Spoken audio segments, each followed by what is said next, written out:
Hi everyone, welcome to my channel. எல்லாத்துக்கும் அஸ்ஸலாமு அலைக்கும். இன்றைக்கி என்ன வீடியோன்னு பார்க்கலாம் வாங்க. சூப்பரான ஒரு வாழைக்காய் புளிக்குழம்பு தாங்க. அதில் எக்ஸ்ட்ரா கொஞ்சம் காயும் நான் சேர்த்திருக்கிறேன். அதுக்கு ஃபஸ்ட்டு வாழைக்காவை கட் பண்ணி உப்பு மஞ்சத்தூள் பரட்டி வச்சு ஒரு 10 நிமிஷம் ஊறினதுக்கப்புறம் நல்லா அதை எண்ணெயில் கொஞ்சம் பொரித்து எடுத்துக்கலாம். வாழைக்காய் பொரித்து எடுத்த எண்ணெயிலேயே சின்ன வெங்காயம் ஒரு 10-20 வெங்காயம் போட்டிருக்கிறேன். தக்காளி ஒரு 3 பெரிய தக்காளியாக போட்டிருக்கிறேன்.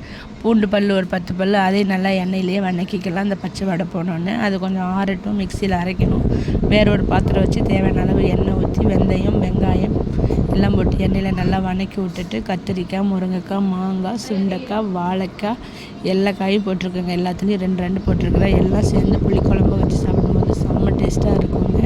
நீங்களும் இந்த மாதிரி ட்ரை பண்ணி பார்த்துட்டு எப்படி இருந்துச்சுன்னு சொல்லுங்கள். எல்லாத்தையும் நல்லா எண்ணெயில் நல்லா வணக்கிக்கிட்டு தேவையான அளவு உப்பு போட்டுடலாம். அப்போ தான் காய் வந்து சீக்கிரம் வேகும். அந்த நம்ம வணக்கி வச்ச வெங்காயம் தக்காளி பேஸ்ட்டு அதையும் நல்லா மிக்சியில் அரைச்சிக்கிட்டு இந்த காய் கொஞ்சம் பச்சை வடை போனோன்னா மஞ்சத்தூள் ஒரு 1/2 ஸ்பூனு, மிளகாத்தூள் காரத்துக்கு தேவையானது எடுத்துக்கோங்க. நான் தனி மிளகாத்தூள் வந்து 2 ஸ்பூன் எடுத்துருக்கிறேன். மல்லித்தூள் வந்து 3 ஸ்பூன் எடுத்துருக்கேன். எப்போவுமே மிளகாத்தூளை விட கொஞ்சம் மல்லித்தூள் அதிகமாக இருக்கணுங்க. குழம்புத்தூள் வந்து ஒரு 1/2 ஸ்பூன் எடுத்துருக்கிறேன். எல்லாத்தையும் நல்லா எண்ணெயிலேயே வணக்கிக்கலாம். காய்களும் பச்சை வடை போடணும். நம்ம போட்டிருக்கிற மசாலா தூளுங்களும் நல்லா எண்ணெயில் வணங்கணுங்க. அடுப்பை நல்லா சிம்மில் வச்சுக்கோங்க. நல்லா வணங்கினதுக்கப்புறம் நம்ம அரைச்சி வச்சுருக்கிற அந்த வெங்காயம் தக்காளி பேஸ்ட்டு பூண்டு எல்லாம் வந்து வணக்கி இருந்தோம். அதை நல்லா அரைச்சி அந்த பேஸ்ட்டையும் போட்டுக்கோங்க. அதையும் நல்லா வந்து கொஞ்சம் கைவிடாமல் கிளறிக்கோங்க. நல்லா கிளறி விட்டுக்கோங்க, இல்லைன்னா அடி பிடிச்சிடும். அடுப்பை வந்து சிம்மிலேயே வச்சுக்கோங்க. நல்லா வணக்கி விட்டுட்டு தேவையான அளவு கொஞ்சம் தண்ணி ஊற்றி நல்லா காய் வேக வச்சுருங்க. ஒரு 10 நிமிஷம் 1/4 மணி நேரம் கழித்து நல்லா காய் வெந்திருக்குதான்னு செக் பண்ணி பார்த்தீங்கன்னா சூப்பராக வெந்திருக்கும். அந்த மாதிரி ரொம்ப குக்கர்லலாம் வச்சிங்கன்னா ரொம்ப கொலன்னு ஆயிடும். இந்த மாதிரி இல்லாமல் நல்லா எடுத்து சாப்பிட்ற அளவுக்கு சூப்பராக வெந்திருக்குது. அதுக்கப்புறமா நம்ம ஒரு எலுமிச்சம்பழம் சைஸில் புளி தனியாக ஊற வச்சுருந்தேன். அந்த கரைசலையும் அதுலேயும் சேர்த்திக்கலாம். புளி ஊற்றி ஒரு 5 நிமிஷம் கொதிக்க வைப்போம்.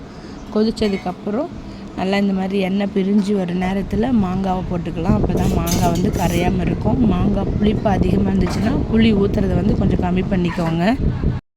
அதாங்க ஃபைனலாக நல்லா குழம்பு கொதித்து வந்துடுச்சு. ஏன்னா நம்ம வந்து தேங்காவே ஊற்றலை, இந்த காயிலே வேக வச்சு புளி உப்பு மாங்காய் அந்த காய் அந்த சுவையோட நல்ல டேஸ்ட்டாக இருக்கும். உங்களுக்கு வேணும்னா ஒரு 1/2 மூடி தேங்காய் அரைச்சி ஊற்றிக்கோங்க. இன்னும் குழம்பு சூப்பராக இருக்கும். ஆனால் நான் தேங்காய் ஊற்றலை. நம்ம லாஸ்ட்டாக எண்ணெயில் வணக்கி வச்ச வாழைக்காவையும் அதிலே சேர்த்திக்கலாங்க. குழம்பு இப்போ சூப்பராக இருக்கும். இந்த டைமில் சேர்த்திக்கோங்க. அவ்வளோதாங்க, இந்த குழம்பு ரெடி ஆயிடுச்சு. இப்போது நல்லா ஒயிட் ரைஸோடு சுட சுட சாப்பாட்டில் போட்டு பிசைஞ்சு சாப்பிட்டா அடடடா அவ்வளோ டேஸ்ட்டாக இருந்துச்சுங்க. நீங்களும் இந்த மாதிரி ஒரு தடவை ட்ரை பண்ணி பார்த்துட்டு எப்படி இருந்துச்சுன்னு கமெண்டில் சொல்லுங்கள். நம்ம வீடியோ உங்களுக்கு பிடிச்சிருந்துச்சுன்னா லைக் பண்ணுங்கள், ஷேர் பண்ணுங்கள், சப்ஸ்கிரைப் பண்ணுங்கள். மறக்காமல் நம்ம சேனலுக்கு சப்போர்ட் பண்ணுங்கள். தேங்க்யூ.